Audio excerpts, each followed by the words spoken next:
Donjia. It sounds so French. Yeah, she's a claims manager at the insurance, specializing in claims law.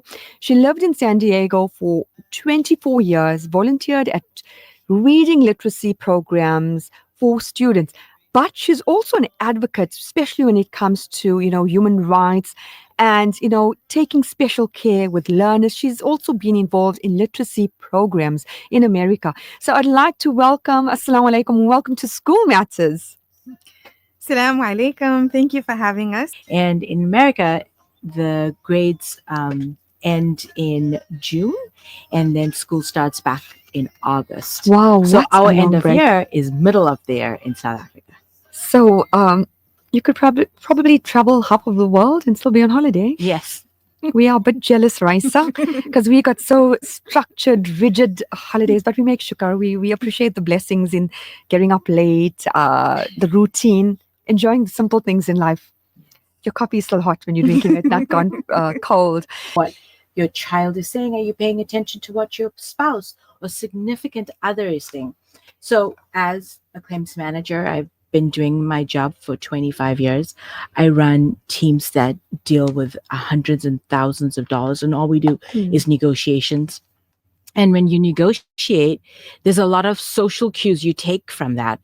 Are you making eye contact, like you said?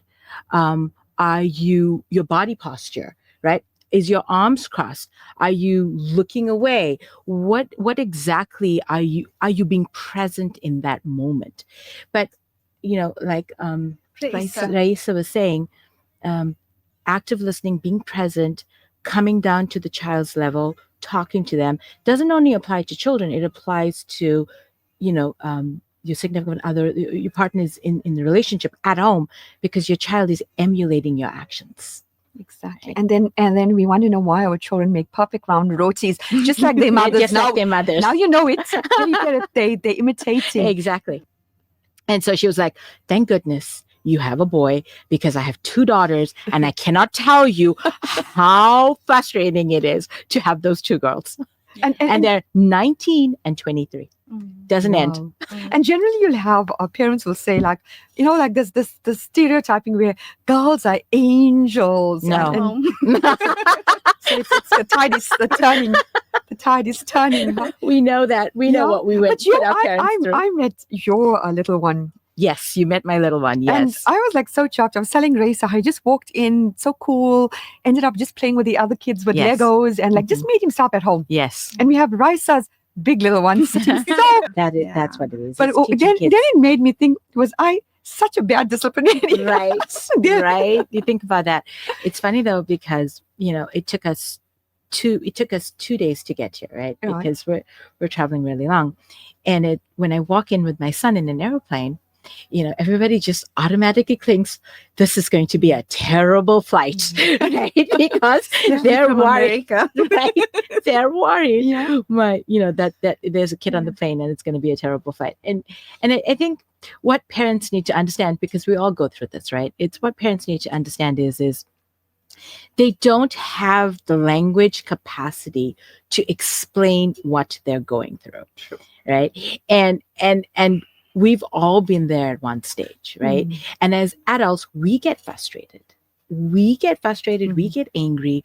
We're not able to express ourselves very clearly. And I deal with this on a daily basis, where somebody is trying to explain to me what they actually want me to do, but instead of really explaining to me what they actually want me to do, they're just yelling and screaming. But why go so far? We as adults in companies, organizations, work environment, it happens all the time. It happens all the time. So how do we expect somebody, and let's be honest, right, Raisa, that they've only been able, like my 8-year-old son, he really has only been able to communicate to me for the last 4 years. He's still a baby at this. And here I am, 45 years old. I've been doing it for so long and I still haven't mastered it, right? And I think that teaching kids emotional intelligence, being able to say, rather than I'm mad, I'm angry, Mommy, I'm frustrated. I'm frustrated about what? What is it that's frustrating you? And I think that's really important. Do you know, when you think about it, we'll touch on this a bit later. Empathy doesn't exist. 100%. And you can say that again. And we don't realize it. We're actually teaching our children that it doesn't exist. Exactly. And then you have a child who's coming from a home where greet everyone you meet, be polite, stay in your lane. It's blessings, it's sawab, it's Yes. that's the way all our religious, the Quran, the scriptures have Right. taught us. And then they meet a child who's just gives a damn. We don't care who died, whether you fell and got hurt. How do our children deal with this? Right. Mm. And that's an excellent question coming from a mom, right? I always say, and what I tell my son is I hear what you're saying, and yes, it's frustrating. However, does it make you feel happy when you are following and doing the right thing? Exactly. So, funny story, we were at the Home and Garden Show. And so anything we were, good before you continue? Yeah, we need Anything to good? go. Oh, I got two tickets. Anything good there? it's really fun. It's a lot of fun. So it's worth it. It's worth it. The food is amazing. I heard that. Okay. So, Enough said. They have enough. They had Moroccan lamb. yeah. Amazing. And so we were exiting to enter into the Home and Garden Show, Yeah. and my son saw this guy playing a flute, and he was a musician on the street, and so he was like, "I like the music, mommy." So we were gone for about 4 hours, and then we came back, and he goes, "Oh my God, mommy, he's still there. I feel really bad. I want to give him something." And I was like, "Oh my God, that's my son right there," because he felt empathy. Yeah. He recognized that, and he said, "This guy's been here for so long, and he's playing for so long. I want to give him some money because he's played music, and the music was really lovely for me." And I was like, "Okay." And so when he gave him the money, he came back. He goes, "I feel better, mommy." Yeah. Okay, Do you know- knowing you're doing the right thing there, right? English, for English language, secondary language, English as a secondary language, and I taught for 5 years. It was a volunteer thing for San Diego Reading Literacy Club, and I probably went through about 200 people over the course of 5 years. And one of the things that always stood out when it came to these children that were like 6 to 9 years old, and you have to remember they're coming from 180 different types of countries, right? So different types of languages, these languages of the world. The biggest thing that helped them is parents actually reading to them. And it's funny when you really put this into perspective, right? If most people have Netflix at home, an average Netflix show is 30 minutes. And we devour it when we're watching it on TV.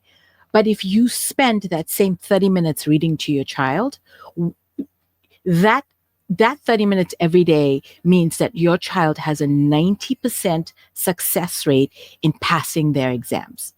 And if people put that into perspective, you think about spending that 30 minutes, whether it's reading a cereal box, driving and looking at signs and you're reading it every second counts, and you're putting your child, you're setting your child up for this type of success is incredible. And as adults, if we continue that reading 30 minutes, we expand our word knowledge to 1.8 million words in a year. Wow. That's insane, right? And a child is 290,000 words. But in a developing brain, and Raisa would tell you as a speech language pathologist, that's sponges. And not only are we teaching them how to read, we're helping them with connect, empathy, because when you're reading, you can say like whatever books, and I know my cousin sitting here behind me loves Harry Potter, right? And when you're reading something to your child, you're like, how do you feel about that, right? And that's the connection part, and that's where they can understand what other people are feeling and experiencing through reading. And so that was one of the biggest things. And it's really hard as a parent myself, right? As a working parent. And I'm also going for my second master's, right? In negotiations. Wow. So I'm studying as well. It's really hard to spend that time. And yes, my son is an avid reader. He reads really well for an 8-year-old, but I still have to be there and I still have to be connected. And as a volunteer doing that for 5 years, I realized that a lot of parents don't spend that time when we're upset about something. I will go tell my mom. First, I'll go tell my husband. Yeah. Then I'll call my mom. You never get justice with your husband. Right, never. Then I call my dad. Then I'll talk to my sister, and I'm just venting. Yeah. I'm going and I'm going, and then eventually I'm done. That's how we process, right? Yeah. That's how we self-regulate, right? And that's exactly it. That's how kids do it too. So when they get frustrated and they want to yell and they want to shout, they're self-regulating. Exactly. Right? It's really funny how and we do need to that. teach them how to work with emotions. That's so important. Yeah. Important. In a fast-paced world, what does it look like to create a home that nourishes a child's soul, not just manages their behavior? I think all of us are on the last bit. How do we manage their behavior? That's about it. We worry about school, what the school is going to say, behavior, what the aunt, the grandparents, the neighbor, behavior. And what would people What would people constantly say? say? Yeah. But you know what? That's indoctrinated in us. Yeah. I don't know whether as Indians. I seriously believe that. As somebody that has lived longer in the States than I have lived here, I can tell you it's our culture. Yeah. It's entrenched in our beliefs that your auntie and your uncle are going to be very, very Kupendra embarrassed. is nodding in the back. That's right. my cousin. My cousin knows it because Yeah, I'm going to call you back on air. He's the gentleman who did the one with speech and drama. He's going to come back. He's going And to act out different scenes. that's fast. right. And my cousin will tell you this all along. Like, it's funny. What will your mama think? Yeah. Okay. And it's funny, right? But in the US, it's all about what I am thinking. Yeah. It's about me and it's about my family. It's not about anything that what society thinks about you and how society feels.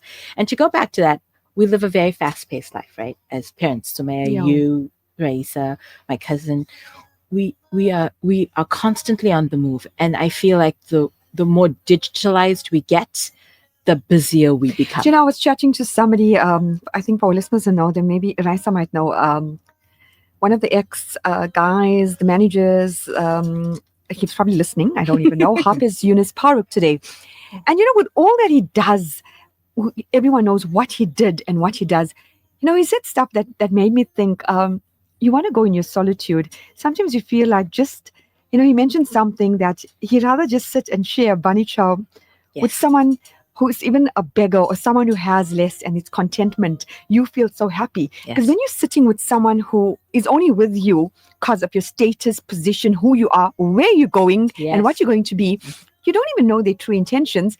And are they real? Yes. Are you real? Or do you need to watch where you're going with that person? Are they taking you down or are they taking you up?